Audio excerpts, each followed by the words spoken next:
सर्वांना नमस्कार. आपण इकॉनॉमिक्समधील आर्थिक नियोजन व पंचवार्षिक योजना या घटकाचा आता आपण अभ्यास करायला सुरुवात केली होती. काल आपलं त्यामध्ये जे पहिलं लेक्चर झालं त्यामध्ये आपण आर्थिक नियोजन म्हणजे काय, त्याचं जागतिक स्तरावरील थोडी पार्श्वभूमी म्हणजे रशियाच्या पंचवार्षिक योजना वगैरे ते, त्यानंतर आपण काय काय नियोजनाचा इतिहास, प्रकार आणि त्याच्या संस्था यामध्ये पाहताना आपण भारतातील नियोजनाचा जो इतिहास आहे तो देखील पाहिला. म्हणजे वेगवेगळ्या 1934 पासून 1950 ज्या वेगवेगळ्या योजना आल्या होत्या, म्हणजे विश्वेश्वरय्या योजना असेल, फिक्की योजना असेल, काँग्रेस योजना असेल, बॉम्बे प्लॅन असेल, गांधी योजना असेल, जनता योजना असेल, सर्वोदय योजना असेल, या योजनांची देखील आपण माहिती घेतली आहे. त्यानंतर आपण जे नियोजनाचे प्रकार आहेत, नियोजनाच्या प्रकारामध्ये आपण पाहिलं होतं आदेशात्मक नियोजनमध्ये आपण हे पाहिलं होतं समाजवादी समाजवादी पद्धतीची लोकशाही पद्धतीची समाजवादी समाजरचना अशा प्रकारचं आपलं आदेशात्मक नियोजन होतं. त्यानंतर भौतिक नियोजन म्हणजे फिजिकल प्लॅनिंग, तसेच सूचकात्मक नियोजन म्हणजे इंडिकेटिव्ह प्लॅनिंग, तसेच सोशल प्लॅनिंग म्हणजेच सामाजिक नियोजनाची देखील सुरुवात कधी झाली 1991 नंतर, हे देखील आपण डिटेलमध्ये पाहिलं होतं. त्यानंतर प्लॅनिंगचे वेगवेगळे स्तर पाहिले होते आपण. मल्टी लेवल प्लॅनिंग म्हणजे 5 स्तरावर प्लॅनिंग चालतं, केंद्र, राज्य, जिल्हा, तालुका आणि ग्राम. अशा पद्धतीने 5 लेवलवर प्लॅनिंग. तसेच प्रादेशिक नियोजन म्हणजे रिजनल प्लॅनिंग, याच्या देखील USA मधलं टेनेन्सी व्हॅलीचं उदाहरण, तसेच भारतामधील एखादा लेफ्ट विंग एक्स्ट्रीमिझमचा जो पार्ट असेल एखादा, किंवा डोंगर विकास जो प्रकल्प वगैरे असतात तर त्या अंतर्गत जे नियोजन होतं त्याला प्रादेशिक नियोजनामध्ये त्याचा समावेश होतो. त्यानंतर 3 महत्त्वाच्या संस्था पाहिल्या होत्या आपण. पूर्वीचे नियोजन आयोग ही संस्था पाहिली होती.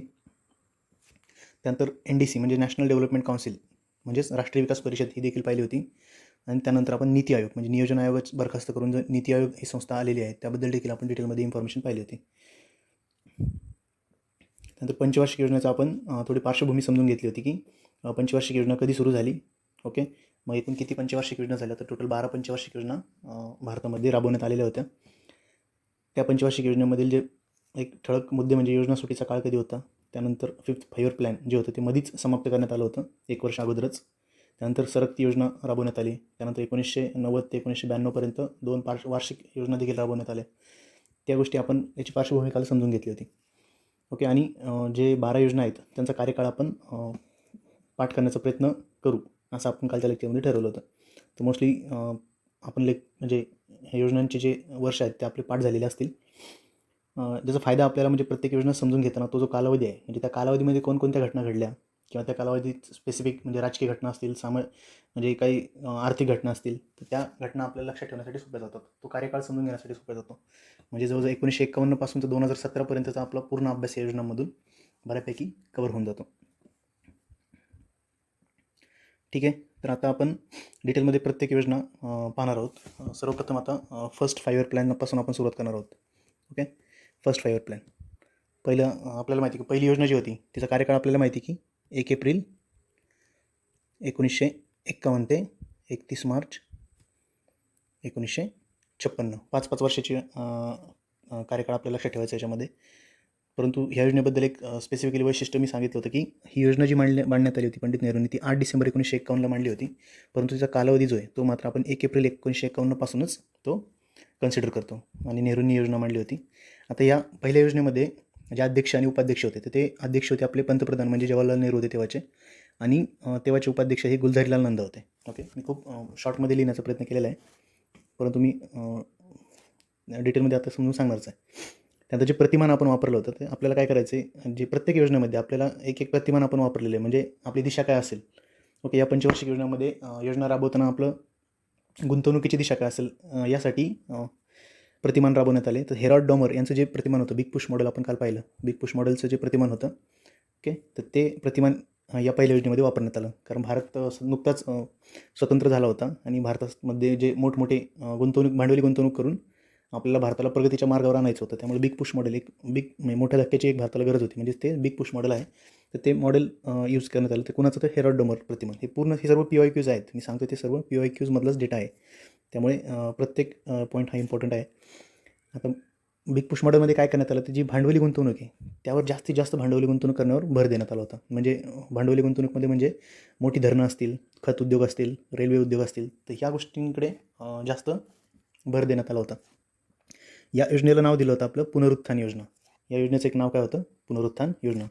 ओके, फर्स्ट 5 इयर प्लॅनला जे नाव देण्यात आलं होतं त्याचं नाव होतं पुनरुत्थान योजना. त्यानंतर वार्षिक वृद्धी दर काय होता. आता प्रत्येक योजनेमध्ये आपल्याला योजनेच्या स्टार्टिंगला काही लक्ष ठरवण्यात आले होते की आपल्याला एवढा एवढा वृद्धी दर गाठायचा आहे, बरोबर. म्हणजे लक्ष ठेवण्यात आले आणि त्यानंतर साध्य काय झालं, अशा 2 प्रकारे आपल्याला वृद्धी दर आपल्यासमोर येतील. तर पहिल्या पंचवार्षिक योजनेमध्ये जो वृद्धी दराचा बेस जो वापरला होता तो NNP बेस्ड होते. म्हणजे फर्स्ट, सेकंड आणि थर्ड हे तीनही 5 इयर प्लॅनसाठी आपण जे वार्षिक वृद्धी दर कॅल्क्युलेट करण्यासाठी जो बेस वापरला होता तो NNP वापरला होता. त्यानंतर आपण मग GNP आणि त्यानंतर GDP असं त्याचा वापर केला. तर आपल्याला हे लक्षात ठेवायचं आहे, हा देखील PYQ आहे की पहिल्या तीनही योजनेसाठी आपण जो बेस वापरला होता वार्षिक वृद्धी दरासाठी तो NNP बेस्ड म्हणजे नेट नॅशनल प्रोडक्ट. NNP म्हणजे काय, नेट नॅशनल प्रोडक्ट. तर नेट नॅशनल प्रोडक्ट आपल्याला लक्षात ठेवायचं आहे. तर ते आपण म्हणजे GDP वगैरे त्या चॅप्टरमध्ये आपण परत पाहूच. फक्त आता एक लक्षात ठेवा, पहिल्या तीनही योजनासाठी काय केलं होतं आपण, NNP बेस्ड आपला वार्षिक वृद्धी दर होता. आणि तो जर पहिल्या योजनेचं म्हणजे खासियत म्हणजे काय की जो आपण ठरवलं होतं की 2.1%, ओके, 2.1% आपल्याला अचीव करायचे, परंतु आपण अचीव किती केला, 3.6%. म्हणजे जे ठरवलं त्यापेक्षा नक्कीच जास्त चांगली कामगिरी केलेली आपण इथं, असं आपण सांगू शकतो. त्यानंतर मग सार्वजनिक खर्च किती करण्यात आला, एकूण खर्च किती करण्यात आला, तर आपण ठरवलं होतं की आपण 2069 कोटी रुपये खर्च करणार आहोत. म्हणजे नियोजित असं केलं होतं की 2069 कोटी खर्च होईल, परंतु ॲक्च्युअलमध्ये खर्च किती झाला, 1960 कोटी. म्हणजे जेवढं ठरवलं त्यापेक्षा कमी खर्च करण्यात आला. म्हणजे कुठंतरी थोडंफार प्रमाणात जेवढी गुंतवणूक ठरवली होती तेवढी गुंतवणूक म्हणजे अचीव करता आली नाही, राईट. म्हणजे कमी खर्च झाला, ठरवल्यापेक्षा कमी खर्च झाला. युजली जे ठरवलं जातं त्यापेक्षा खर्च जास्त होतं, परंतु पहिल्या योजनेमध्ये सार्वजनिक खर्च जो आहे तो ठरवल्यापेक्षा कमी झालेला आहे. हा मुद्दा आपल्याला लक्षात ठेवायचा आहे. आणि सार्वजनिक खर्चामध्ये प्रत्येक योजनेमध्ये आपल्याला लक्षात ठेवायचं आहे की कोणत्या क्षेत्रावर सर्वाधिक खर्च करण्यात आला. म्हणजे जो सार्वजनिक खर्च करण्यात आला त्यामध्ये कोणत्या क्षेत्रावर सर्वाधिक खर्च करण्यात आला हे आपल्याला देखील लक्षात ठेवायचं आहे. आता कृषी व सिंचन या गोष्टीमध्ये 31% म्हणजे सर्वाधिक जो सार्वजनिक खर्च करण्यात आला तो कृषी आणि सिंचन या भागावर आपला सर्वाधिक सार्वजनिक खर्च करण्यात आलेला आहे. त्यानंतर चलनवाढीबद्दल जर विचार कराल तर त्यामध्ये पहिल्या योजनेच्या काळामध्ये आपली चलनवाढी स्थिर ठेवण्याचं लक्ष होतं, कारण आपल्याला चलनवाढ स्थिर ठेवायची होती. परंतु एक चांगली गोष्ट म्हणजे अशी की चलनवाढ ही निगेटिव्ह म्हणजे चलनवाढ झाली नाही तर चलन घट झाली आणि ती -5.2%. म्हणजे 5.2% चलन हे खाली घटलं. लक्षात, म्हणजे चलनवाढ झालेली नाही, महागाई वाढलेली नाही, महागाई ही कमी झाली. त्यामुळे पहिली पंचवार्षिक योजना ही एकमेव अशी पंचवार्षिक योजना आहे की ज्यामध्ये काय झालेलं आपल्याला काय आढळून येतं, चलन घट आढळून येते. ओके, चलन वाढ आढळून येत नाही तर चलन घट आढळून येते. त्यानंतर अन्नधान्य उत्पादनाच्या बाबतीत बघा, आपण लक्ष ठेवलं होतं 61.6 मिलियन टन. म्हणजे 61.6 मिलियन टन आपल्याला अन्नधान्य उत्पादन करायचं होतं असं आपण लक्ष ठेवलं होतं. आणि साध्य आपलं झालं 66.9 मिलियन टन हे साध्य झालेलं आहे. त्यानंतर औद्योगिक वाढीचा जर विचार कराल तर पहिल्या पंचवार्षिक योजनेमध्ये आपली औद्योगिक वाढ ही संथ गतीने होती. कशावरून आपण सांगू शकतो की जो औद्योगिक वाढ मोजण्याचा जो इंडेक्स असतो त्याला इंडेक्स ऑफ इंडस्ट्रियल प्रोडक्शन म्हणतात, IIP. हा इथं जो मी IIP दाखवलेला आहे हा तो इंडेक्स ऑफ इंडस्ट्रियल प्रोडक्शन असतो. तो बेस इयरला 100 होता, तर तो वाढून 139 इथपर्यंत पोहोचला. म्हणजे थोडक्यात फक्त 39% त्याच्यामध्ये वाढ झालेली आपल्याला दिसून येतं. त्यामुळं संथ औद्योगिक वाढ झाली असं त्या इंडेक्स ऑफ इंडस्ट्रियल प्रोडक्शनच्या भाषेमध्ये सांगण्यात येतं. त्यानंतर बघा 1951-52चा कार्यकाळ आपल्याला माहिती आहे की पहिल्या निवडणुका झाल्या होत्या आणि त्यावेळेसचे जे इलेक्शन कमिशनर होते, ओके, निवडणूक आयुक्त जे होते ते सुकुमार सेन होते, राईट. त्यावेळी आयोग जो होता म्हणजे निवडणूक आयोग हा एक सदस्यीय आयोग होता, बरोबर. त्यामुळे त्याचा एक जो मेंबर होता तोच आपला काय होता, इलेक्शन कमिशनर होता. ओके, तर CC लिहिले, ते C हे नाही आहे, ते इलेक्शन कमिशनर होतं, सुकुमार सेन हे होते. त्यानंतर 1 ऑक्टोबर 1953 आपल्याला माहिती आहे की आंध्र प्रदेशची याची निर्मिती झाली होती, बरोबर. जो भाषिक वाद जो पेटला होता त्यावरून नंतर भाषेच्या आधारावर राज्य निर्मिती करतानाचं जे पहिलं जे राज्य होतं ते आंध्र प्रदेश हे राज्य तयार झालेलं होतं. हा तेलुगू भाषिक लोकांचा प्रदेश होता जो मद्रास प्रांतातून वेगळा करण्यात आला.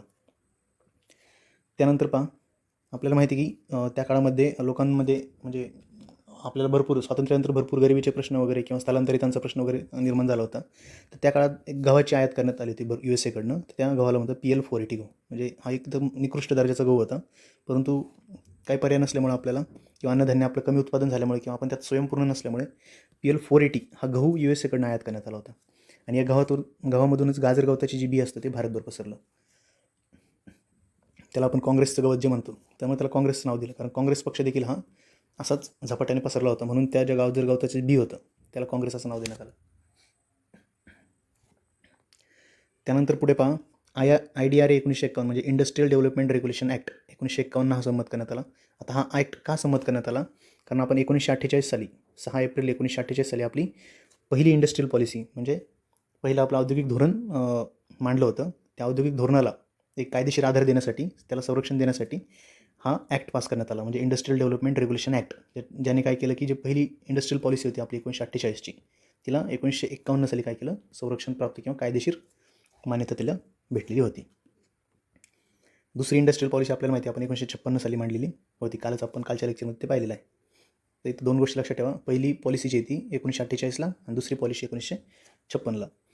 त्यानंतर पुढचं पहा, आता university grant commission. University grant कमिशनविषयी पहा. इथं युनिव्हर्सिटी ग्रँट कमिशनची स्थापना ही 28 डिसेंबर 1953ला झालेली, परंतु ती कमिशन स्थापन होण्याआधी ती कमिटी होती, युनिव्हर्सिटी ग्रँट कमिशन असं ते होतं. तर ती 1945ला त्याची स्थापना झाली होती, म्हणजे युनिव्हर्सिटी ग्रँट्स कमिटीची स्थापना 1945ला आणि युनिव्हर्सिटी ग्रँट्स कमिशन याची स्थापना जी आहे ती 28 डिसेंबर 1953ला, म्हणजेच आपल्या पहिल्या पंचवार्षिक योजनेमध्ये झालेली आपण सांगू शकतो. आता यामध्ये अजून महत्त्वाचं म्हणजे IIT खरगपूर ही पहिल्या पंचवार्षिक योजनेमध्ये याला मान्यता देण्यात आली होती. राईट, सप्टेंबर 1951 याला काय झालं, IIT खरगपूरला मान्यता देण्यात आली होती, परंतु ते अजून कार्यान्वित झालेलं नव्हतं. त्यानंतर 2 योजना आहे पहा महत्त्वाच्या, कम्युनिटी डेव्हलपमेंट प्रोग्राम CDP आणि नॅशनल एक्सटेन्शन सर्व्हिस, म्हणजेच जे फेमस आपल्याला माहिती आहे समुदाय विकास कार्यक्रम. समुदाय विकास कार्यक्रम आणि राष्ट्रीय विस्तार सेवा. राष्ट्रीय विस्तार सेवा आपल्याला माहिती आहे 2 ऑक्टोबर 1952 साली समुदाय विकास कार्यक्रम सुरू करण्यात आला. त्यानंतर 2 ऑक्टोबर 1953 साली देखील राष्ट्रीय विस्तार सेवा, म्हणजे समुदाय विकास कार्यक्रम कमी पडायला लागला म्हणून राष्ट्रीय विस्तार सेवा सुरू करण्यात आली होती. त्यानंतर या दोघांच्या त्रुटी शोधण्यासाठी 1957 साली आपल्याला माहिती आहे की बलवंतराय मेहता समिती स्थापन करण्यात आली होती, बरोबर. आणि या बलवंतराय मेहता समितीमधूनच पुढं आपण पंचायत राजचा पाया घालण्यात आला, बरोबर. तर या 2 ज्या प्रोग्राम्स आहेत CDP आणि NES, म्हणजे कम्युनिटी डेव्हलपमेंट प्रोग्राम आणि नॅशनल एक्सटेन्शन सर्व्हिस किंवा समुदाय विकास कार्यक्रम आणि राष्ट्रीय विस्तार सेवा, या दोन्हीही पहिल्या पंचवार्षिक योजनेमध्ये सरकारकडून सुरू करण्यात आल्या होत्या. त्यानंतर पुढचा महत्त्वाचा मुद्दा म्हणजे बघा, दामोदर खोरे विकास प्रकल्प. पहिल्या पंचवार्षिक योजनेचं वैशिष्ट्य म्हणजे काय, दामोदर खोरे विकास प्रकल्प. तर 1948 पासूनच यासाठी प्रयत्न सुरू झाले होते. मेघनाथ सहा तसेच इतर सदस्य जे आहेत त्यांनी शिफारस केली होती की दामोदर खोरे विकास प्रकल्प आपण त्यातून आपण धरणांची मुहूर्तवेढ वगैरे केली पाहिजे असं. तर ते पहिल्या पंचवार्षिक योजनेमध्ये या खोरे विकास प्रकल्पांतर्गत आपण धरणांची मुहूर्तवेढ केलेली आहे. त्याच्यामध्ये दुर्गापूर, बोकारो येथील जे वीज प्रकल्प होतं त्यांना देखील वीज पुरवठा करण्यासाठी ह्या दामोदर खोरे विकास प्रकल्पाचा खूप मोठा फायदा झाला. आणि याचा फायदा कुठल्या राज्यामध्ये झाला तर वेस्ट बेंगॉल आणि झारखंड, जो पश्चिम बंगाल आणि झारखंडचा जो पट्टा आहे त्या पट्ट्यामध्ये दामोदर खोरे विकास प्रकल्प राबवण्यात आला. मेघनाथ सहा हे नाव याच्यामध्ये आपल्याला प्रकर्षाने लक्षात ठेवायचं आहे. पुढचा भाग बघा, भाकरा-नांगल धरण. भाकरा-नांगल धरण आता आपल्याला माहिती आहे की 17 नोव्हेंबर 1955 रोजी भाकरा-नांगल धरण हे सतलज नदीवर उभारण्यात आले होते. आणि याचा उद्देश जो होता तो सिंचन प्लस ऊर्जा असा ड्युअल पर्पज याचा होता, म्हणजे 2 उद्देश होते याचे, एक सिंचन आणि ऊर्जा. ओके, असे याचा ड्युअल पर्पज होता, बरोबर. म्हणजे फक्त एकाच गोष्टीसाठी नाही, त्यातून सिंचनासाठी पण सोयी करता आल्या पाहिजे आणि ऊर्जा देखील त्यातून निर्माण करता आली पाहिजे, यासाठी भाकरा-नांगल धरण जे आहे ते सतलज नदीवर उभारण्यात आलं. आणि याचा लाभ 4 राज्यांना झाला. एक म्हणजे पंजाब, दुसरं हिमाचल प्रदेश, हरियाणा आणि राजस्थान, हे लगतचे जे 4 राज्य आहेत यांना याचा लाभ झालेला आहे. त्यानंतर पुढचं धरण जे आहे ते महत्त्वाचं म्हणजे हिराकूड धरण. आता एवढे धरण आपण का पाहतोय, कारण आपण आधीच पाहिलं की ही योजना जी आहे याच्यामध्ये मोठी भांडवली गुंतवणूक करण्यावर भर देण्यात आला होता. इथं आपण जो मुद्दा पाहिला आहे त्यामध्ये आपण म्हटलं की मोठी धरणे, खत उद्योग, रेल्वे उद्योग यांच्यावर जास्तीत जास्त भर होता. म्हणून हे जे पहिल्या पंचवार्षिक योजनेमध्ये मोस्टली आपल्या धरण किंवा जे मोठमोठ्या संस्था उभारण्यात आल्या ह्या गोष्टींची आपल्याला माहिती, किंवा कारखाने असतील काही, तर ते आपल्याला पाहायचं आहे. त्यानंतर आता कोसी धरण पहा. कोसी धरणमध्ये भारतामधील बिहार आणि नेपाळ यांच्यामध्ये करार होऊन ते कोसी धरणाच्या पाणी वापराबाबत करार करण्यात आला होता. त्यानंतर हिराकूड धरणाची उभारणी देखील बघा महानदीवर करण्यात आली होती, संबलपूर ओडिसा येथे. ओके, ही जी संकल्पना होती ती एम विश्वेश्वरय्या जे आपले आहेत आपण कालच पाहिलं, प्लॅन ऑर पेरिश. ओके, नियोजन करा किंवा नष्ट व्हा असा संदेश त्यांनी आपल्याला दिला होता, ते आपले एम विश्वेश्वरय्या. तर त्यांनी ह्या हिराकूड धरणाची संकल्पना मांडली होती. हे सर्वात लांब मातीचे व मानवनिर्मित धरण आहे. हे सर्वात लांब मातीचे प्लस मानवनिर्मित धरण आहे. 1948 पासून ते 13 जानेवारी 1957 पर्यंत याची उभारणी प्लस उद्घाटन हे नेहरूंनी केलेलं आपल्याला दिसून येतं. आता मग 48ला सुरू झालं, 57ला कंप्लीट झालं. तर थोडक्यात काय म्हणजे हे मधल्या काळामध्ये पहिल्या पंचवार्षिक योजनेमध्ये त्याची उभारणी करण्यात आली होती. उद्घाटन यांनी नंतर नेहरूंनी 57 साली म्हणजे दुसऱ्या पंचवार्षिक योजनेमध्ये याचं उद्घाटन झालेलं आहे. परंतु हे जी उभारणी जी आहे ती पूर्ण कालावधी पहिल्या पंचवार्षिक योजनेचा आहे, म्हणून आपण हिराकूड धरण महत्त्वाचं लक्षात ठेवायचं आहे. त्यानंतर एक खत कारखाना म्हणजे सिंद्री खत कारखाना आपल्याला लक्षात ठेवायचा. सिंद्री कुठे आहे? धनबाद डिस्ट्रिक्ट झारखंडमधील धनबाद डिस्ट्रिक्टमध्ये सिंद्री या ठिकाणी खत कारखाना उभारण्यात आला होता. ऑक्टोबर 1951 साली याची उभारणी करण्यात आली होती आणि 74 साली पुनर्रचना करण्यात आली होती. ओके, आपल्याला फक्त सिंद्री खत कारखाना पहिल्या योजनेमध्ये उभारण्यात आला. कुठं? सिंद्री धनबाद झारखंड येथे. ओके, हे लक्षात ठेवायचं आहे. त्यानंतर एक रेल्वे संदर्भात 2 गोष्टी लक्षात ठेवायच्या आहे. रेल्वे इंजिन कारखाना, त्यानंतर रेल्वे डब्यांचा कारखाना. आता रेल्वे इंजिन कारखान्यामध्ये आता हे लक्षात कसं ठेवायचं? आता रेल्वे इंजिन कारखाना हे वेस्ट बेंगॉलमध्ये उभारण्यात आला होता आणि रेल्वे डब्यांचा कारखाना हा आपला तमिळनाडूमध्ये उभारण्यात आला होता. बरोबर? चेन्नई तमिळनाडू येथे. ओके, तर इंजन रंजन असं लक्षात ठेवा. इंजन रंजन का? कारण त्याचं नाव जे होतं ते चित्तरंजन लोकोमोटिव्ह वर्क्स होतं आणि आपल्याला माहिती चित्तरंजन दास वगैरे हे वेस्ट बेंगॉलचे नेते होते, राईट? चित्तरंजन दास. तर इंजन रंजन लक्षात ठेवा. तुमच्या एक लक्षात राहील की कुठंतरी समजून की इंजिनाचा जो कारखाना होता रेल्वे इंजिनाचा तो रंजन म्हणजे चित्तरंजन दास म्हणजे कुठं? Waste Bengal. ओके, तर 1 नोव्हेंबर 1950ला याचा राजेंद्र प्रसाद यांनी हा देशाला अर्पण केला होता. ओके, हा फर्स्ट पंचवार्षिक योजनेच्या आधीचा अर्पण केलेला आहे, परंतु तो त्याची उभारणी तेव्हा करण्यात आली होती. त्यानंतर रेल्वे डब्यांचा कारखाना हा पेरांबूर लोको वर्क्स. हा जर वेस्ट बेंगॉलला असेल इंजिन, तर ते डब्यांचा मात्र मग तमिळनाडूला आपल्याला लक्षात राहिलं पाहिजे. तर पेरांबूर लोको वर्क्स चेन्नई येथे इंटिग्रल कोच फॅक्टरी ती सुरू करण्यात आली होती चेन्नईमध्ये. तर तिथे रेल्वे डब्यांचा कारखाना होता. त्या 2 गोष्टी रेल्वेबाबत आपल्याला लक्षात ठेवायच्या आहेत. त्यानंतर हिंदुस्तान अँटीबायोटिक्स हा 10 मार्च 1954 रोजी उभारण्यात आला होता. कुठे? पुणे पिंपरी येथे. WHO आणि युनिसेफ यांच्या सहकार्याने पुणे पिंपरी येथे हा जो आहे पेनिसिलिनचा कारखाना होता. कसला? पेनिसिलिन हे ड्रग तिथं तयार केलं जायचं आणि त्याचा कारखाना हा पुणे जिल्ह्यातील पिंपरी येथे त्याचा कारखाना होता. याचं उद्घाटन जवाहरलाल नेहरू यांनी केलं. आणि शेवटी आपल्या 2 महत्त्वाच्या संस्था पाहिजे, मग आपली फर्स्ट पंचवार्षिक योजना ही कंप्लीट होईल. ती म्हणजे ICICI जी संस्था आहे.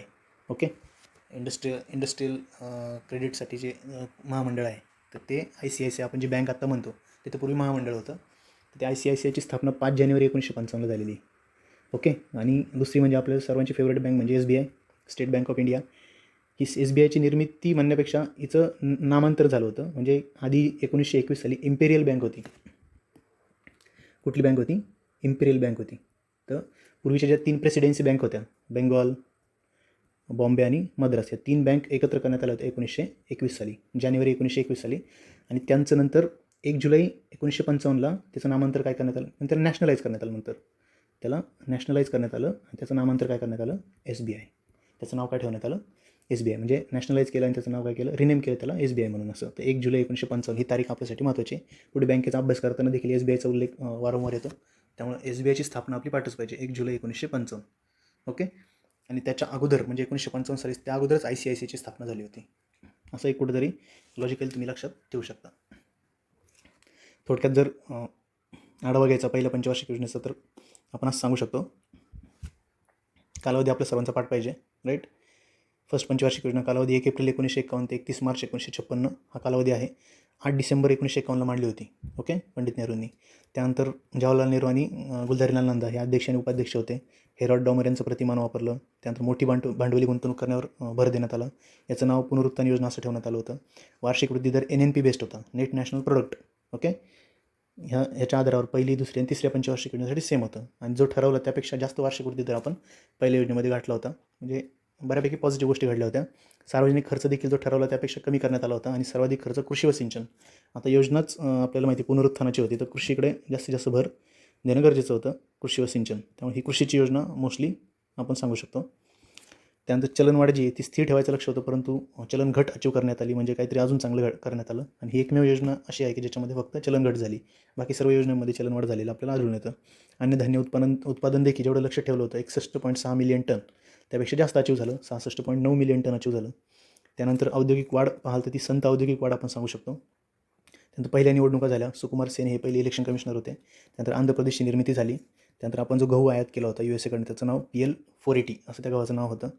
त्यानंतर IRDA 1951 म्हणजे इंडस्ट्रियल डेव्हलपमेंट रेग्युलेशन ॲक्ट, हा जो ॲक्ट आपण तो पहिली जी औद्योगिक म्हणजे इंडस्ट्रियल पॉलिसी होती आपली, ओके, औद्योगिक धोरण, तर त्या धोरणाला कायदेशीर संरक्षण देण्यासाठी हे ॲक्ट आणण्यात आला होता. त्यानंतर आपल्याला माहिती युनिव्हर्सिटी ग्रँट्स कमिशनची स्थापना 28 डिसेंबर 1953ला झाली. त्यानंतर सप्टेंबर 1951 IIT खरगपूर जी पहिली IIT आहे भारतातील, तर त्याला मान्यता देण्यात आली होती. IIT खरगपूर कुठे आहे? वेस्ट बेंगॉल येथे. कुठे आहे? वेस्ट बेंगॉल इथं आहे. त्यानंतर कम्युनिटी डेव्हलपमेंट प्रोग्राम आणि नॅशनल एक्सटेन्शन सर्व्हिस म्हणजे समुदाय विकास कार्यक्रम आणि राष्ट्रीय विस्तार सेवा हे पाहिलं आपण. दामोदर खोरे विकास प्रकल्प, त्यामध्ये मेघनाथ सहाय यांचं योगदान आपण सांगू शकतो. दुर्गापूर बोकारो हे वीज प्रकल्प उद्योजित त्यांना वीज पुरवठा आपण इथनं करण्यात आलं होतं. त्यानंतर धरणामध्ये आपण भाकरा नांगल धरण एक पाहिलं, राईट. 17 नोव्हेंबर 1955 ती स्थापना करण्यात आली सतलज नदीवर. ओके. त्यानंतर कोसी धरण हे बिहारशी रिलेटेड पाहिलं होतं. हिराकूड धरण आपण महानदी संबलपूर ओडिसा एम विश्वेश्वरय्या यांची संकल्पना या गोष्टींशी रिलेटेड पाहिलं होतं. सिंद्री खत कारखाना सिंद्री धनबाद येतं झारखंडमध्ये. ओके. त्यानंतर रेल्वे इंजन रंजन लक्षात ठेवलं. Chittaranjan locomotive works, okay, west बेंगॉलला. आणि रेल्वे डब्यांचा कारखाना तमिळनाडूला चेन्नई येथे पेरांबूर लोको वर्क्स. त्यानंतर हिंदुस्तान अँटीबायोटिक्स पुणे पिंपरी येथे WHO आणि युनिसेफ यांच्या मदतीने काय केलं? पेनिसिलिनचा कारखाना सुरू करण्यात आला. त्यानंतर 2 बँकांची स्थापना आपण पाहिली होती. ICICI स्थापना 5 जानेवारी 1955 आणि SBIची स्थापना 1 जुलै 1955. अशा पद्धतीने आपण पहिली पंचवार्षिक योजना डिटेलमध्ये पाहिलेली आहे.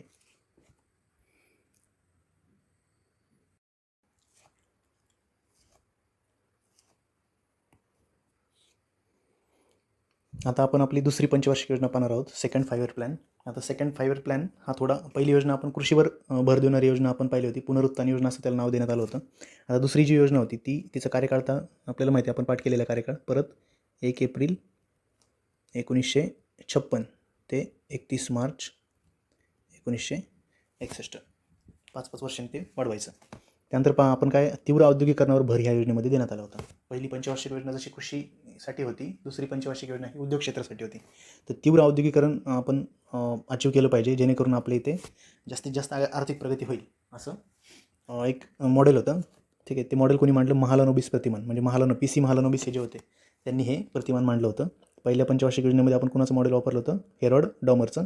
आता दुसऱ्या पंचवार्षिक योजनेमध्ये महालनोबिस प्रतिमान आपण वापरलं होतं. याचे अध्यक्ष जवाहरलाल नेहरूच होते आणि उपाध्यक्ष मात्र TT कृष्णमाचारी होते. ओके. त्यानंतर ही आता जी महालनोबिस प्रतिमानामध्ये एक प्रश्न निर्माण झाला होता की भौतिक गुंतवणूक आपण कुठे करायची, म्हणजे आपली जी गुंतवणूक करायची मोस्टली, तर गुंतवणूक करण्यासाठी 2 मार्ग आपल्याकडे होते. एक म्हणजे कन्झ्युमर गुड्स आणि दुसरं कॅपिटल गुड्स. आता कन्झ्युमर गुड्स म्हणजे ग्राहक वस्तू म्हणजे ग्राहकांना लगेच त्वरित ज्या रिटेल बेसिसवर आपण ज्या गोष्टी विकतो, ओके, त्या रिटेल वस्तूंचं जास्त प्रोडक्शन टाईप घ्यायचं आपण. आणि कॅपिटलमध्ये ज्या भांडवली वस्तू आहेत, आपल्या मोठमोठ्या वस्तू ज्या आहेत, म्हणजे मशिनरीज वगैरे हे तयार करायचे आहेत, तर त्यासाठी म्हणजे एखादी मशीन तयार करायची ज्या मशीनमधून अजून रोजगार उपलब्ध झाला पाहिजे, ते अशा टाईपचे जे म्हणजे गुंतवणूक होती ती भांडवली वस्तू म्हणजे कॅपिटल गुड्समध्ये होती. आता या ग्राहक वस्तूंचा फायदा काय होता की याचं उत्पादन पटकन होत होतं, याची रोजगार निर्मिती देखील पटकन होत होती. परंतु आर्थिक प्रगतीचा जर विचार केला तर ती मध्यम गतीने चालली होती. मग तुम्ही ग्राहक वस्तूवर जर फोकस केला तर उत्पादन तुमचं फास्ट होईल, रोजगार निर्मिती फास्ट होईल, परंतु आर्थिक प्रगतीवर कुठंतरी एक म्हणजे सेटबॅक बसेल, तो थांबेल थोडा, ती मध्यम गतीने चालेल. तसं भांडवली वस्तूवर जर आपण इन्व्हेस्टमेंट केली तर ते उत्पादन मध्यम गतीने होईल, रोजगार निर्मिती पण मध्यम होईल, परंतु आर्थिक प्रगती जी ती मात्र त्वरित होईल. तर असं महालनोबिस प्रतिमान. मग यामध्ये महालनोबिस प्रतिमान आपल्याला काय सांगतं की महालनोबिस प्रतिमानाने भांडवली वस्तूंमध्ये गुंतवणूक सुचवली. त्यांनी काय सांगितलं? आपण भांडवली कॅपिटल गुड्समध्ये इन्व्हेस्टमेंट करूया. त्यांनी सांगितलं की ह्या पार्टमध्ये कॅपिटल गुड्स म्हणजे भांडवली वस्तूंमध्ये आपण गुंतवणूक करूया. उत्पादन मध्यम हळूहळू झालं तरी चालेल, रोजगार निर्मिती थोडी कमी झाली तरी चालेल, परंतु आर्थिक प्रगतीसाठी आपल्याला फ्युचरिस्टिक विचार करून आपल्याला जास्तीत जास्त आर्थिक प्रगती कशी गाठता येईल, तर त्यासाठी त्यांनी सांगितलं की भांडवली वस्तूमध्ये आपण गुंतवणूक करूया. प्लस सोबत त्यांनी हे पण सांगितलं की आर्थिक प्रगतीवर भर तर होताच, प्लस रोजगार निर्मितीसाठी त्यांनी काय सांगितलं की जे लघु उद्योग आहे त्यांच्या विकासावर देखील भर देण्यास त्यांनी सुचवले. फक्त असं नाही की आर्थिक प्रगतीच करायची मग रोजगार निर्मिती करायची नाही, तर रोजगार निर्मिती देखील थोडी झाली पाहिजे. त्यासाठी त्यांनी काय सांगितलं? लघु उद्योग याच्या विकासावर भर देण्यात त्यांनी सुचवलं. तर या योजनेचं नाव होतं भौतिकवादी योजना असं त्याचं नाव होतं. म्हणजे आधीच्या योजनेचं नाव काय होतं? पुनरुत्थान योजना. याचं नाव काय आहे? भौतिकवादी योजना. आता याच्या योजनेचे वैशिष्ट्य पाहताना बघा, आता वार्षिक वृद्धी दर मगाशी सांगितलं मी की NNP बेस्ड म्हणजे फर्स्ट, सेकंड आणि थर्ड तीनही योजना ह्या नेट नॅशनल प्रोडक्ट ह्या बेसिसवर आपण वार्षिक वृद्धी दर त्याचा काढला होता. आता ह्यावेळेस ह्या योजनेमध्ये काय झालं? आपण 4.5% अचीव करू असं ठरवण्यात आलं होतं, परंतु अचीव किती झालं? 4.2%. ठीक आहे. त्यानंतर सार्वजनिक खर्च बघा, 4,800 करोड करायचं ठरवलं होतं आपण, परंतु या योजनेमध्ये देखील मागील योजनेप्रमाणेच कमी खर्च करण्यात आला. 4,673 करोड रुपये खर्च करण्यात आला. आणि या योजनेमध्ये सर्वाधिक जो खर्च आहे तो दळणवळण, वाहतूक व दळणवळण म्हणजे 28% जो सार्वजनिक खर्च आहे तो वाहतूक व दळणवळण या घटकावर करण्यात आला होता. त्यानंतर चलनवाढीचा जर विचार कराल तर चलनवाढमध्ये बघा 6.6% इतकी चलनवाढ वाढली, जी की पहिल्या योजनेमध्ये चलन घट झालं होतं. ओके, तर ती चलनवाढ मात्र दुसऱ्या पंचवार्षिक योजनेमध्ये ती देखील आटोक्यात आली होती, परंतु सुएझ कालव्याचा जो वाद निर्माण झाला 1956 साली, तर तो त्याच्यामुळे काय झालं की चलनवाढ वाढल्याचं आपल्याला दिसून येतं. कारण सुएझ कालव्यामधनं बराचसा आपला व्यापार तिथनं व्हायचा, इजिप्त च्या जवळनं तिथनं आपण मेडिटेरेनियन सी म्हणजे भूमध्य सागरामध्ये आपली जहाज वगैरे ये जा करायचे, मालवाहू जहाजं. तर तिथं त्यांचा वाद निर्माण झाल्यामुळे त्याचा फटका आपल्या म्हणजे इथं महागाईवर झाल्याचं आपल्याला दिसून येतो. नंतर अन्नधान्य उत्पादनाच्या बाबतीत पाहाल तर 66.9 मिलियन टन हे आपलं त्याच्यावरून आपण 82 मिलियन टन एवढं आपण अचीव केलं होतं अन्नधान्य उत्पादन.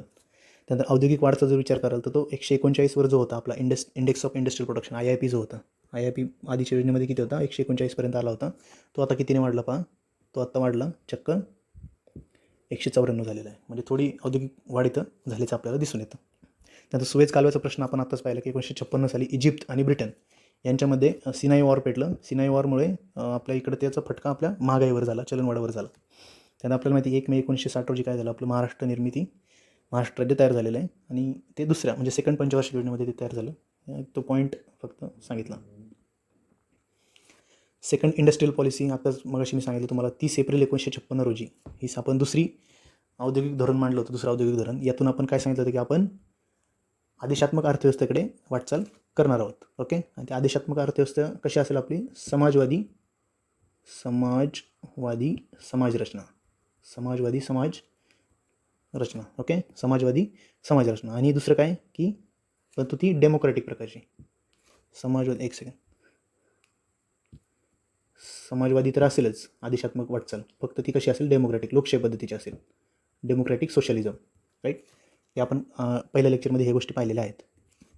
आता भेलची स्थापना झाली होती, तर ती भेलची स्थापना जी आहे तर ती 1953 म्हणजे पहिल्या योजनेमध्ये याची स्थापना झाली होती भोपाळ येथे, परंतु ही कार्यान्वित जी झाली ती मात्र दुसऱ्या योजनेमध्ये झाल्याचं आपल्याला दिसून येतं. त्यानंतर आपला ॲटॉमिक एनर्जी कमिशन म्हणजे अणुऊर्जा आयोग जो आहे, तर अणुऊर्जा आयोगची स्थापना 1 मार्च 1958 म्हणजे ही दुसऱ्या योजनेमध्ये याची स्थापना झालेली आहे. ज्याचे अध्यक्ष जे होते, पहिले अध्यक्ष ते होमी भाभा, डॉक्टर होमी भाभा हे त्याचे काय होते, पहिले अध्यक्ष होते. त्यानंतर नांगल खत कारखाना पहिल्या योजनेमध्ये आपण भाकरा नांगल धरण पाहिलं होतं, इथे मात्र नांगल खत कारखाना पाहायचा आपल्याला, जे की 1961 साली पंजाब येथे आहे. ओके, पंजाब येथे आहे. त्यानंतर रूरकेला खत कारखाना हा ओडिसामध्ये आहे. 2 खत कारखाने आपल्याला लक्षात ठेवायचे सेकंड पंचवार्षिक योजनेमध्ये, नांगल खत कारखाना आणि रूरकेला खत कारखाना. पहिल्या योजनेमध्ये आपण कुठला खत कारखाना पाहिला होता, तर सिंद्री खत कारखाना पाहिला होता, राईट. आता याच्यामध्ये जे रूरकेला आहे तिथे सोना नायट्रोजन खत तयार होतं, सोना नावाचा एक थोडा पॉईंट होता तो सांगितला. त्यानंतर लोहपोलाद उद्योग हे PYQमध्ये बऱ्याच वेळा विचारलेलं आहे आणि हे मोस्टली विचारलं जातं जोड्या लावासाठी की दुसऱ्या पंचवार्षिक योजनेमध्ये आणि नंतर चौथ्या पंचवार्षिक योजनेमध्ये कोणते लोहपोलाद उद्योग स्थापन झाले, तर ते सेल अंतर्गत, okay, steel authority of India limited यांच्या अंतर्गत ते स्थापन केले जातात. आता त्यामध्ये पहिलं आहे पहा भिलाई कुठे आहे, मध्य प्रदेशमध्ये. त्यानंतर रूरकेला ओडिसामध्ये आणि दुर्गापूर वेस्ट बेंगॉलमध्ये. तर भिलाईसाठी म्हणजे कुणी प्रयत्न केला ते रशियाच्या मदतीने आपण स्थापन केला होता लोहपोलाद उद्योग. रूरकेला हा जर्मनीच्या मदतीने केला होता आणि दुर्गापूर हा ब्रिटनच्या मदतीने केला होता. मोस्टली ब्रिटन आहे, जर्मनी आणि रशियाने देखील थोडी मदत केली होती, परंतु मोस्टली ब्रिटन आहे. त्यामुळे लक्षात ठेवण्यासाठी थोडी इथं मी भिलाई आणि रशिया म्हणून शिलाई असं लिहिलं आहे, रशियातलं शी आणि हे शिलाई आणि रूरकेला आणि जर्मनीमध्ये जरूर. ठीक आहे, तुमची जशी ट्रिक असेल लक्षात ठेवा. 1-2 जरी लक्षात राहिले तरी बाकी आपल्याला एलिमिनेशन पद्धतीने ते होतं, किंवा एक जोडी जरी लागली तरी बाकी सर्व जोड्या जुळून जातात. जोडी लागणं महत्त्वाचं. त्यानंतर नेक्स्ट पहा, IIT खरगपूरची स्थापन जी झाली होती IIT खरगपूर, त्यासाठी काय करण्यात आलं, केंद्रीय कायदा करण्यात आला होता. कधी, 15 सप्टेंबर 1956ला. कशासाठी, कारण अशा ज्या इम्पॉर्टंट संस्था आहेत त्यांना राष्ट्रीय महत्त्वाची संस्था, okay, institute of national importance, तर ते त्यांना तो दर्जा देण्यात आलेला, वैधानिक दर्जा देण्यात आला होता. का, कारण एक कायदा करून तो दर्जा देण्यात आलेला होता, केंद्रीय कायदा केला होता त्यासाठी, इन्स्टिट्यूट ऑफ नॅशनल इम्पॉर्टन्स. तर त्या अशा ही जी IIT खरगपूर होती तिला तो वैधानिक दर्जा ही दुसऱ्या पंचवार्षिक योजनेमध्ये देण्यात आला. त्यानंतर LICची स्थापना पहा, ओके, 245 खाजगी संस्थांच्या एकत्रीकरण करणं 1 सप्टेंबर 1956 रोजी LICची स्थापना करण्यात आली. Life insurance corporation of India, म्हणजे ही सर्वात मोठी आपली ही जीवन विमा निगममध्ये सार्वजनिक क्षेत्रातील जी कंपनी ती LIC आहे. तर तिची स्थापना 1 सप्टेंबर 1956 म्हणजे दुसऱ्या पंचवार्षिक योजनेमध्ये करण्यात आली होती. किती दूरदर्शी निर्णय होता तो पहा. बॉम्बे स्टॉक एक्सचेंज, आता बॉम्बे स्टॉक एक्सचेंजमध्ये बघा 31 ऑगस्ट 1957ला जी native share and stock brokers association अशी एक संस्था होती, तर तिला काय केलं, तिला अधिकृत मुंबई शेअर बाजारात म्हणून तिला मान्यता देण्यात आली. तोच आपला बॉम्बे स्टॉक एक्सचेंज. तर अशी ही दुसरी पंचवार्षिक योजना आपण सांगू शकतो. थोडक्यात फक्त एक फास्ट रिव्हिजन मारूया. सेकंड पंचवार्षिक योजना बरोबर काय सांगितलं आपल्याला, 1 एप्रिल 1956 ते 31 मार्च 1961 तीव्र औद्योगिकरणावर भर देण्यात आला होता. जवाहरलाल नेहरू आणि टी कृष्णमाचारी यांची जोडी होती. महालनोबिस प्रतिमान हे खूप महत्त्वाचं आहे. आणि भौतिक गुंतवणूक कोठे करायची, तर मोस्टली त्यांनी काय सांगितलं, कॅपिटल गुड्स म्हणजेच भांडवली वस्तूंमध्ये ती करायची, ज्यातून उत्पादन आणि रोजगार निर्मिती जरी मध्यम होत असेल तर आर्थिक प्रगती मात्र फास्ट होणार होती. तर महालनोबिस प्रतिमानाने भांडवली वस्तू यामध्ये गुंतवणूक सुचवली. त्यानंतर भौतिकवादी योजना असं याचं नाव होतं. वार्षिक वृद्धी दर हा 4.5 ठरवण्यात आला आणि 4.2 अचीव करण्यात आला होता. ओके. सार्वजनिक खर्च सर्वाधिक कशावर केला, वाहतूक व दळणवळण 28%. त्यानंतर चलनवाढ झाली. आता जी प्रत्येक वेळेस चलनवाढ होणारच आहे, तर ते त्याचे आकडे एवढे लक्षात ठेवण्याची काही गरज नाही. फक्त पहिल्या योजनेमध्ये चलन घट झाली होती हे मात्र आपल्या लक्षात राहिलं पाहिजे. आणि चलनवाढ कशामुळे झाली, तर सुएझ कालव्याचा वाद निर्माण झाल्यामुळे. अन्नधान्य उत्पादन देखील वाढलं. औद्योगिक वाढ देखील फास्ट झाली. सुएझ कालव्याचा प्रश्न आपल्याला माहिती आहे 1956ला इजिप्त आणि ब्रिटनमध्ये वाद पेटला होता. त्याला सिनाई वॉर असं देखील म्हटलं जातं. महाराष्ट्र राज्याची निर्मिती झाली 1 मे 1960ला. त्यानंतर पहा सेकंड इंडस्ट्रियल पॉलिसी, दुसरे औद्योगिक धोरण 30 एप्रिल 1956ला. त्यानंतर भेलची स्थापना झाली 1953ला भोपाळ इथं, परंतु कार्यान्वित मात्र दुसऱ्या योजनेत झालं होतं. स्थापना पहिल्या योजनेत झाली आणि कार्यान्वित दुसऱ्या योजनेमध्ये ते झालं होतं. त्यानंतर अणुऊर्जा आयोग, ॲटॉमिक एनर्जी कमिशन, त्याची स्थापना झाली. होमीजी भाभा त्याचे अध्यक्ष होते. नांगल खत कारखाना आणि रूरकेला खत कारखाना हे 2 लक्षात ठेवायचे. पहिल्या योजनेमध्ये सिंद्री, दुसऱ्यामध्ये नांगल आणि रूरकेला. त्यानंतर लोहपोलाद उद्योगमध्ये आपल्याला लक्षात ठेवायचे भिलाई रशियाच्या मदतीने, रूरकेला जर्मनीच्या मदतीने आणि दुर्गापूर ब्रिटनच्या मदतीने. ओके. आणि हे भिलाई हे MP मध्ये आहे लक्षात ठेवा, रूरकेला ओडिसामध्ये आहे आणि दुर्गापूर वेस्ट बेंगॉलमध्ये आहे. याची देखील जोडी विचारली जाते. त्यानंतर जे ऑलरेडी स्थापन होतं IIT खरगपूर, त्याला केंद्रीय कायदा करून काय करण्यात आलं, राष्ट्रीय महत्त्वाची संस्था म्हणून वैधानिक दर्जा देण्यात आला. आणि LICची स्थापना करण्यात आली. 245 खाजगी संस्थांच्या एकत्रीकरणातून 1 सप्टेंबर 1956ला LICची स्थापना करण्यात आली. त्यानंतर बॉम्बे स्टॉक एक्सचेंज, ओके, जी native share and stock brokers association होती, त्याला अधिकृत मुंबई शेअर बाजार म्हणून दर्जा देण्यात आला. कधी, 1957ला. तर या महत्त्वाच्या घटना ज्या आहेत ते सेकंड पंचवार्षिक योजनेशी रिलेटेड आहे, हे आपल्याला लक्षात घ्यायचे. आता आपण तिसरी पंचवार्षिक योजना पाहणार आहोत, थर्ड 5 इयर प्लॅन. आता थर्ड 5 इयर प्लॅनमध्ये बघा, आता ही योजना मोस्टली म्हणजे सफल झाली नाही असं आपण सांगू शकतो. याची उद्दिष्ट जी आहे ती मात्र अप्राप्तच राहिली, कारण खूप म्हणजे 3 महत्त्वाच्या घटना याच्यामध्ये घडल्या. या योजनेचा कालावधी आपण जर पाहिला तर आपल्याला माहिती आहे 1 एप्रिल 1961 ते 31 मार्च 1966. तर हा याचा कालावधी होता. आणि याच्यामध्ये 3 महत्त्वाच्या घटना कुठल्या घडल्या, ती भारत चीनचं युद्ध झालं 1962 साली, त्यानंतर भारत पाकिस्तानचं युद्ध झालं 1965 साली, आणि एक ती खूप मोठा दुष्काळ आला होता 1966, भीषण दुष्काळ पडला होता 1966 साली. त्या 3 महत्त्वाच्या घटना घडल्यामुळे या योजनेची जी उद्दिष्ट आहे ती मात्र अप्राप्त राहिली. त्यानंतर योजना खर्चाचा जो पैसा आहे मोस्टली तो संरक्षणाकडे वळवावा लागला. का, कारण 2 युद्ध झाली होती मोठी, 62 आणि 65 युद्ध झालं होतं. आता याचे अध्यक्ष स्टार्टिंगला पंडित नेहरू होते 64पर्यंत, त्यांचा मृत्यू झाला. त्यानंतर लाल बहादूर शास्त्री हे 64 ते 66 असे या काळात ते अध्यक्ष होते. त्यानंतर उपाध्यक्ष हे आदी त्रिवेदी होते. त्यानंतर अशोक मेहता आले. ओके. त्यानंतर प्रतिमान कुठलं वापरलं, तर महालनोबिस प्रतिमानच आपण चालू ठेवलं होतं. फक्त जो आराखडा आहे त्यासाठी तो SC चक्रवर्ती, सुखमय चक्रवर्ती यांचा जो आराखडा आहे तो आपण वापरला होता. म्हणजे आराखडा त्यांनी तयार केला होता की काय कसा असेल. फक्त प्रतिमान जे आपण की म्हणजे कॅपिटल गुड्सवर इन्व्हेस्ट करायचं, तर ते प्रतिमान महालनोबिस यांचं आपण चालू ठेवलं होतं. आणि याचं नाव जे होतं ते कृषी व उद्योग योजना असं नाव दिलं होतं. काय झालं, पहिल्या योजनेमध्ये कृषीवर भर देण्यात आला, दुसऱ्या योजनेमध्ये उद्योगाच भर देण्यात आला. परंतु दुसऱ्या योजनेमध्ये उद्योगावर भर देता येता कृषीकडे थोडं दुर्लक्ष झाल्यामुळे याचं परत नाव काय, कृषी व उद्योग योजना असं नाव देण्यात आलं. म्हणजे कृषीवर देखील भर देण्यात येईल. यातनं प्रयत्न असा होता की देश आत्मनिर्भर करण्यावर आपला भर होता. आता वार्षिक वृद्धी दर परत 5.6% ठरवला होता, परंतु अचीव मात्र 2.8% झाला. आणि तो सर्व योजनांमध्ये सर्वात कमी दर आहे. ओके. सर्व योजनांमध्ये सर्वात कमी दर आहे असं पण आपण सांगू शकतो, कारण आताच आपण पाहिलं की 3 मोठ्या घटना घडल्यामुळे ते उद्दिष्ट मोस्टली अप्राप्तच राहिली. जो पैसा होता तो आपल्याला संरक्षणाकडे जास्त वळवावा लागला. आणि आता NNP बेस्ड जे आपण म्हणत होतो मागासपासून, नेट नॅशनल प्रोडक्ट, तर हे नेट नॅशनल प्रोडक्टच्या आधारावर वार्षिक वृद्धी दर काढण्याची ही तिसरी म्हणजे शेवटची योजना. यानंतर NNPचा वापर करण्यात आलेला नाही. आता नेक्स्ट बघा, सार्वजनिक खर्च जो आहे तो खर्च या काळात वाढला. 7,500 ठरवला होता, परंतु 8,577 झाला. का, कारण युद्ध भडकल्यामुळे या गोष्टी झाल्या. आता सर्वाधिक जो खर्च होता तो वाहतूक व दळणवळणवर झाला 25% सर्वाधिक. आणि आता कृषी व उद्योग योजना आपण म्हणतो तर उद्योगावर 23% आणि कृषी सिंचनावर 21%, म्हणजे हे तीनही घटकांवर सार्वजनिक खर्च करण्यात आलेला होता. चलनवाढ परत 7.6% चलनवाढ वाढली. अन्नधान्य उत्पादन काय झालं की 72, म्हणजे मागच्या योजनेमध्ये आपण म्हणजे 66 मिलियन टनवरून आपण जवळजवळ 95 मिलियन टनपर्यंत गेलो होतो, तर तो आता 72.4 मिलियन टन म्हणजे खाली आला. अन्नधान्य उत्पादन काय झालं आपलं खाली आलं. याला कारण होतं दुष्काळ. ओके, तर हे 3 महत्त्वाच्या घटना इथं दिलेल्या आहेत की भारत चीन युद्ध बघा. भारत चीन युद्ध 1962, त्यावेळेस व्ही के कृष्ण मेनन हे आपले संरक्षण मंत्री होते. त्यानंतर ती जी जबाबदारी आहे ती यशवंतराव चव्हाण यांच्याकडे देण्यात आली, जो आपण म्हणतो की हिमालयाच्या मदतीला सह्याद्री धावून गेला, तर तीही घटना होती. यशवंतरावांकडे जबाबदारी आली होती.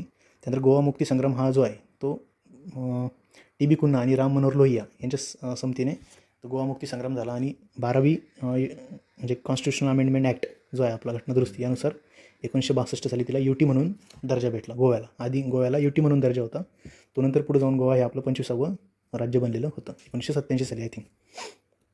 त्यानंतर नागालँडची निर्मिती झाली. फिजो यांचं आंदोलन झालं आणि नागालँडची निर्मिती देखील 1963 साली झाल्याचं आपल्याला दिसून येतं. आणि 13वी घटनादुरुस्ती जी 1963ची त्यानुसार नागालँडला राज्याचा दर्जा देण्यात आलेला होता. म्हणजे महाराष्ट्र याच्या निर्मितीनंतर जर कुठलं राज्य निर्माण झालं असेल तर ते म्हणजे नागालँड. ओके, आपण राज्य निर्मितीचं क्रम पॉलिटीमध्ये पाहणारच आहोत, त्यामध्ये ते आपल्या लक्षात येईल. त्यानंतर भारत पाकिस्तानचं युद्ध पेटलं होतं 1965 साली. त्यावेळेस त्यांचे पाकिस्तानचे जे नेतृत्व करत होते ते अयूब खान हे नेतृत्व करत होते. तर कदाचित जर आपल्याला आला प्रश्न कधी, तर भारत पाक युद्ध जे झालं त्याच्यामध्ये पाकिस्तानकडून अयूब खान यांनी नेतृत्व केलं आणि ऑपरेशन 2 राबवले त्या अयूब खाननी काय केलं, पाकिस्तानच्या 2 ऑपरेशन राबवले. ते म्हणजे ऑपरेशन ग्रँड स्लॅम आणि ऑपरेशन जिब्राल्टर. तर जम्मूमध्ये त्यांनी काय केलं, ग्रँड स्लॅम राबवलं आणि काश्मीरमध्ये त्यांनी जिब्राल्टर राबवलं. तर इथं लक्षात ठेवण्यासाठी वाटलंच इथं एम आलेलं आहे पहा, शेवटी इथं एम आलेलं आहे ग्रँड स्लॅममध्ये. आणि जम्मूमध्ये पण म आहे, तसेच जिब्राल्टरमध्ये आर आहे आणि काश्मीरमध्ये र आहे शेवटी. इथं म, इथं आर. तर हे लक्षात ठेवण्यासाठी की अयूब खानने काय केलं. ठीक आहे. त्यानंतर मग ह्या युद्धाचा परिणाम काय आलं, ताश्कंद रशिया इथे काय आलं, युद्धबंदीचा करार झाला आणि आपलं हे युद्ध थांबलं. त्यानंतर हिंदी सक्तीविरोधी चळवळ सुरू झाली. म्हणजे 1950 ते 1965पर्यंत हिंदीबरोबर इंग्रजीचा वापर करण्यास अनुमती होती, परंतु असं ठरवण्यात आलं होतं की 1965 नंतर हिंदीचा वापर होणार होता. तर म्हणजे ही हिंदी सक्ती दक्षिणेकडील राज्यांना नको होती, म्हणून त्यांनी काय केलं, हिंदी सक्तीविरोधी चळवळ 1965 नंतर सुरू केली. तो कार्यकाळ हाच म्हणजे 1961 ते 1966, म्हणजे ह्या पंचवार्षिक योजनेच्या दरम्यानचा हा कार्यकाळ होता. यामध्ये आता बघा, हा 66 नंतर आपल्या माहिती आपल्या इकडे हरित क्रांती झाली. आणि हरित क्रांतीमध्ये ज्या 2 महत्त्वाच्या संस्था होत्या त्या म्हणजे एक APC म्हणजे ॲग्रिकल्चर प्राईस कमिशन आणि दुसरी होती FCI म्हणजे फूड कॉर्पोरेशन ऑफ इंडिया.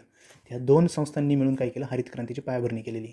ते हरित क्रांतीची पायाभरणी करणाऱ्या ह्या 2 संस्था ज्या आहेत तर त्यांची स्थापना देखील ह्या 3ऱ्या पंचवार्षिक योजनेमध्ये झालेली आपल्याला दिसून येतं. म्हणजे हे ॲग्रिकल्चरल प्राईस कमिशन जे होते त्याची स्थापना 1 जानेवारी 1965 रोजी प्रोफेसर दांतवाला जे होते तर त्यांच्या शिफारसीनुसार याची स्थापना करण्यात आली होती. आणि नंतर याच म्हणजे APC म्हणजे ॲग्रिकल्चरल प्राईस कमिशनचं एक रूपांतर हे 1985 काय आलं, CACP झालं. CACP म्हणजे काय, commission for agricultural cost and prices, याच्यामध्ये त्याचं रूपांतर झाल्याचं आपल्याला दिसून येतं. आणि फूड कॉर्पोरेशन ऑफ इंडिया आपल्याला माहिती 1964 साली FCI ॲक्ट संमत झाला, परंतु स्थापना मात्र 14 जानेवारी 1965 झालेली.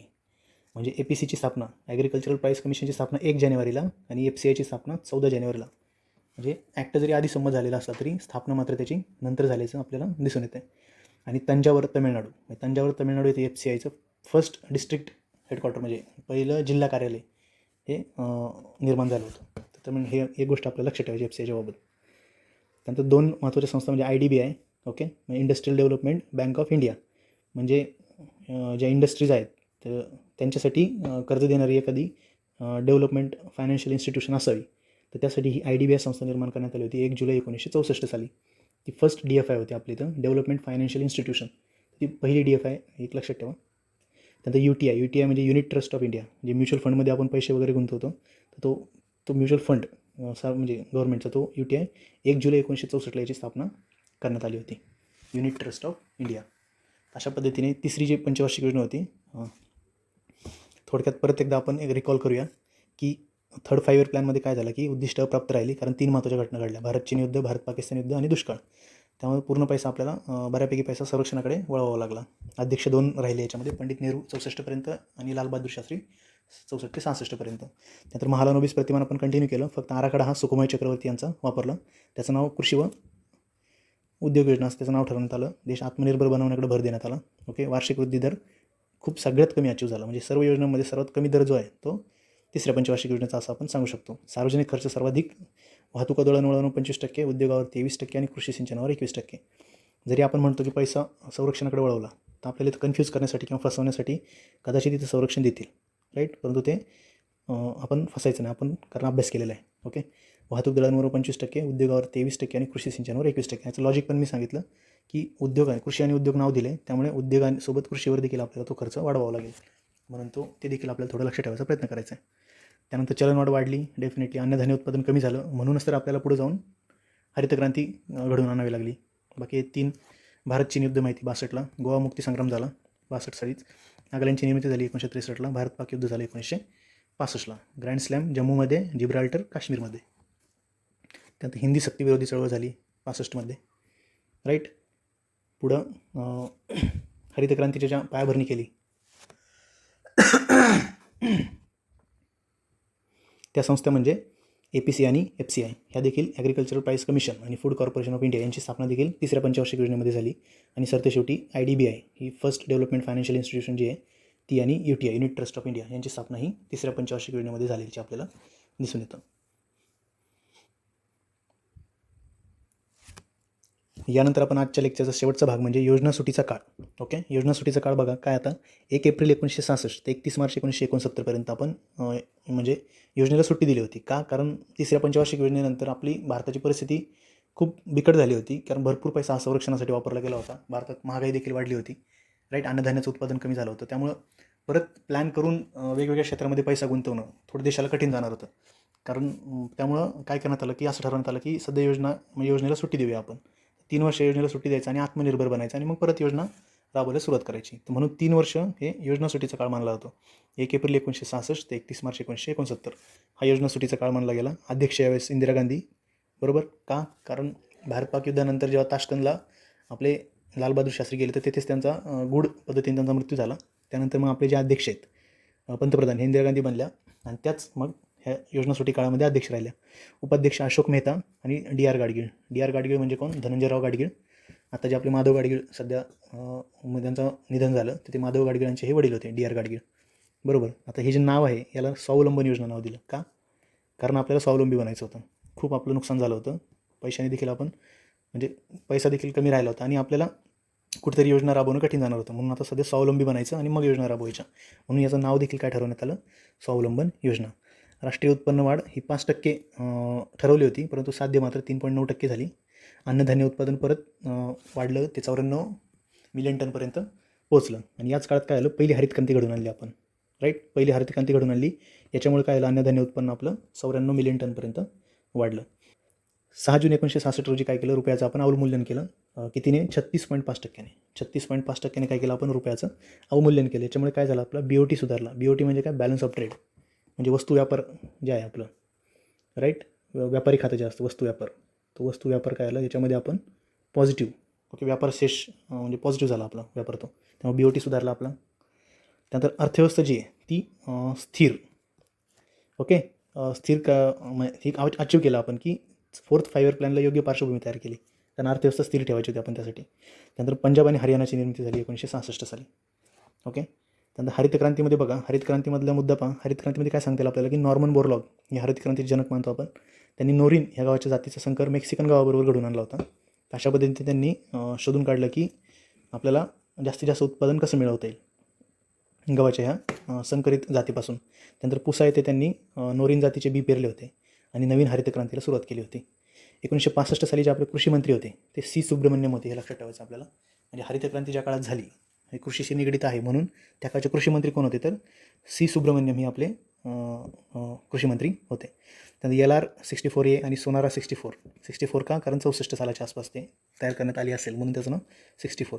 LR-64A आणि सोनारा 64A या जातीच्या गव्हाची आपण 18,000 टनची आयात करण्यात आली होती हरितक्रांतीच्या काळात, ओके.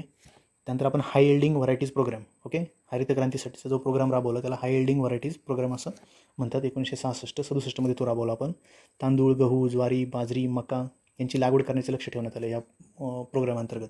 पण मोस्टली काय झालं, जास्तीत जास्त लोकांनी गहू आणि तांदूळ या दोनच गोष्टींकडे फोकस केल्यामुळे जी हरितक्रांती जी आहे ती गहू आणि तांदूळापुरतीच आणि मोस्टली पंजाब हरियाणा वगैरे त्या साईडच्या रिजनमध्ये ती जास्त सीमित राहिली.